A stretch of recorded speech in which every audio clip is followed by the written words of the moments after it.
तो गाइस मैं हूं अंकित और आप देख रहे हैं रेसलिंग फैंस नेटवर्क। शुरू करते हैं वीडियो को सबसे पहले Dylan Dennis and Logan Paul से कि आपको डब्ल्यूडब्ल्यूई के अंदर Logan Paul versus Dylan Dennis देखने को मिल सकता है। रिसेंटली में इनकी बॉक्सिंग फाइट हुई एंड फाइट से ज़्यादा जो मैच की हाइप बनाई थी डिलन डेनिस ने, उसके बारे में लोग जानते हैं, उसकी चर्चा करते हैं। एंड में जो है फाइट के एंड में लोगन पॉल को विक्ट्री मिली, लोगन पॉल जीत गए। एंड अभी रिसेंटली डब्ल्यूडब्ल्यूई के शो में भी उन्होंने इस चीज़ को मेंशन करा है एंड वो जो है मॉक करते हैं डिलन डेनिस को उनकी हार के ऊपर। अब क्या डब्ल्यूडब्ल्यूई के अंदर आपको इनका पार्ट 2 देखने को मिल सकता है? मैं आपको बता दूं, अगर आपको नहीं पता तो डिलन डेनिस जिस भी प्रमोशन के लिए काम कर रहे थे, जिस प्रमोशन से वो साइंड थे, उस प्रमोशन ने उनको निकाल दिया है इस हार के बाद, क्योंकि बहुत ही अलग तरीके से वो हारे, बेइज्जती वाली हार हारे। उसके बाद भी ट्विटर पर उनकी वही सारी चीज़ें चालू थी, वो कह रहे थे कि भाई विनर तो मैं ही हूँ। हालांकि सबको दिखा कि कितने क्लियरली वो हार गए एंड मैच खत्म होने के बाद भी अटैक करने की कोशिश कर रहे थे वो लोगन पॉल के ऊपर। तो ऐसे में उनके खुद की प्रमोशन ने उनको किक आउट कर दिया, इसका भी जो है मजाक बनाते हैं लोगन पॉल। तो ऐसे में जो है अब वो एक तरीके से फ्री एजेंट है, कहीं पे भी साइंड नहीं है एंड अभी वो प्लेटफॉर्म ढूंढ रहे हैं। अब प्रोबेबिलिटी ये है कि डब्ल्यूडब्ल्यूई उन्हें एक अपॉर्चुनिटी दे सकती है, क्योंकि लोगन पॉल और डिलन डेनिस की ये फ्यूड जो अगर मैं कंपेयर करके बताऊं तो डब्ल्यूडब्ल्यूई के मामले में ये केन वेलास्केज और ब्रॉक लेसनर की फ्यूड की तरह है। केन वेलास्केज एंड लेसनर की फ्यूड थी पहले से, जहाँ पे कि केन वेलास्केज ने लेसनर को डोमिनेट करके हराया था। उसके बाद डब्ल्यूडब्ल्यूई के अंदर आए थे वो एंड उसके बाद लेसनर ने उनको डोमिनेट करके स्क्वैश कर दिया। अब ये सेम चीज़ डब्ल्यूडब्ल्यूई कर सकती है डिलन डेनिस और लोगन पॉल की फ्यूड में। यहाँ पे विनर वगैरह की बात नहीं करूंगा, लेकिन डब्ल्यूडब्ल्यूई इसको अपने शो में जरूर से कराना चाहेगी, स्पेशली जब ये मेंशन किया है लोगन पॉल ने डिलन डेनिस को।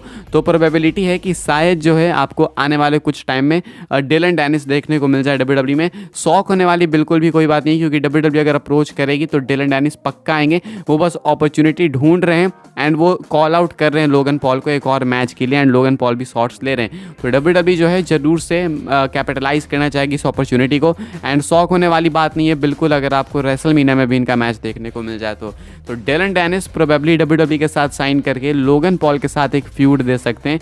बस एक इशारा चाहिए डब्ल्यूडब्ल्यूई का और जो चीज़ें हैं वो बुक हो जाएंगी। आगे बढ़ते हैं, बात करते हैं अगली स्टोरी के बारे में, जो कि ये सीएम पंक को लेके।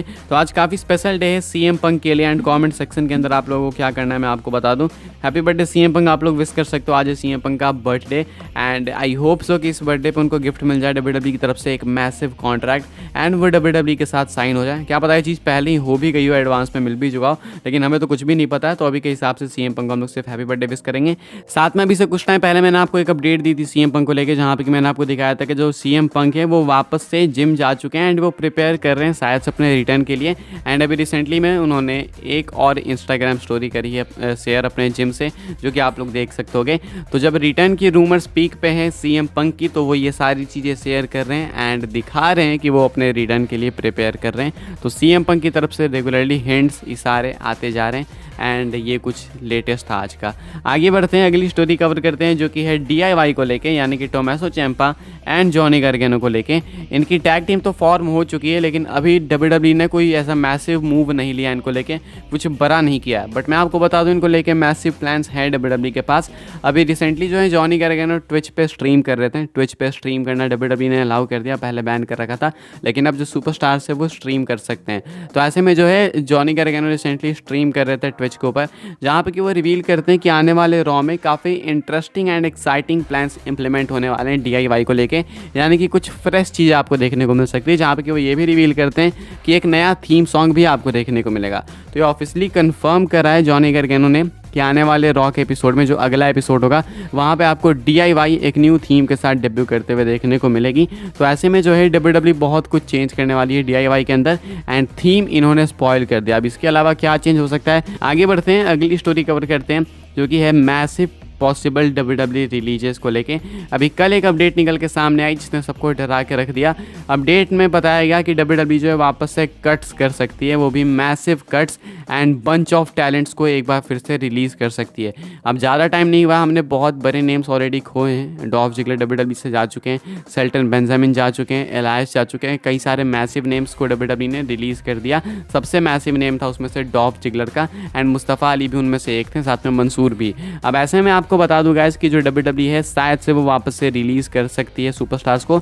ऐसी अपडेट निकल के सामने आई कल रात को, लेकिन क्या सही में ऐसा होने वाला है? तो देखो अपडेट का कहना था कि एंडेवर से जो है रिलीजेस होंगे, तो लोगों ने इसको सीधा WWE UFC TKO ऐसा ले लिया कि हाँ WWE से रिलीजेस होंगे, क्योंकि हमेशा न्यूज़ ऐसे आती रहती है कि WWE नहीं किसी को रिलीज़ किया है। बहुत रेयर आपको सुनने को मिलेगा कि UFC किसी को रिलीज़ कर रही है, तो इसलिए सब ने इसको WWE पे ले लिया। लेकिन एक्चुअली में जो है एंडेवर एक अलग कंपनी है, उसके नीचे आती है WWE UFC। तो जब एंडेवर मेंशन हुआ है तो इसका मतलब ये नहीं है कि WWE और UFC में से रिलीजेस होंगे, रिलीजेस एंडेवर में से हो सकते हैं। यानी कि एंडेवर जो है प्रोबेबली अपने स्टाफ को, अपने एम्प्लॉयज़ को रिलीज़ कर सकती है, वो भी कंफर्म नहीं है, वो भी प्रोबेबली है, वो कर सकती है। लेकिन WWE का इसके ऊपर कोई इफेक्ट नहीं है। WWE TKO ये बिल्कुल अलग है इस चीज़ से, इनका कोई इसमें लेना देना है नहीं।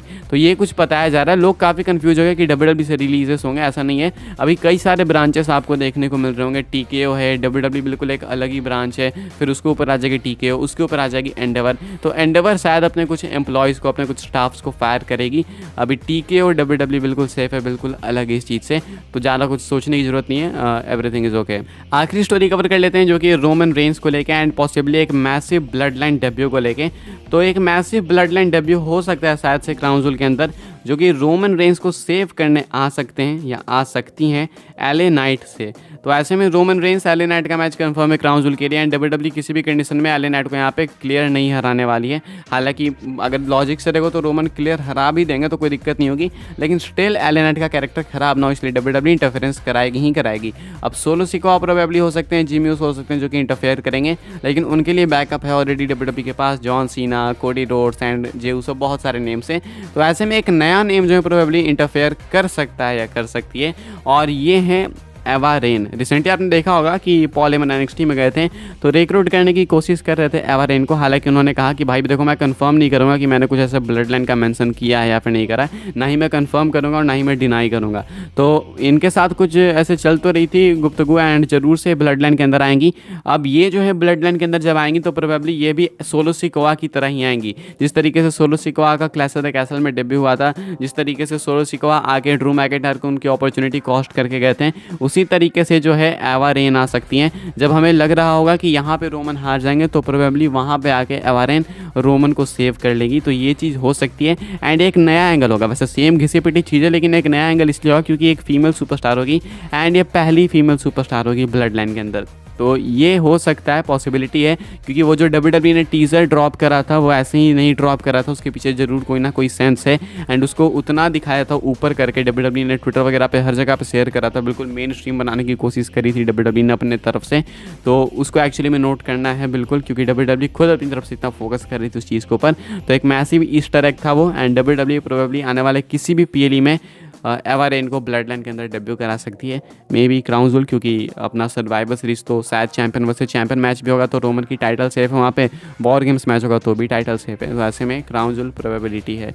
फिलहाल इस वीडियो के लिए यही कुछ अपडेट्स है। आई होप आपको वीडियो पसंद आई हो तो वीडियो को लाइक करें, शेयर करें, सब्सक्राइब करें, चैनल को फॉलो कर सकते हैं आप लोग मुझे इंस्टाग्राम एंड ट्विटर पर, लिंक आपको मिल जाएगी डिस्क्रिप्शन में। साथ में ज्वाइन कर सकते हैं व्हाट्सएप चैनल को, उसकी भी लिंक है डिस्क्रिप्शन में। मिलता है नेक्स्ट ऑफेयर काफ़ी इंटरेस्टिंग वीडियो में।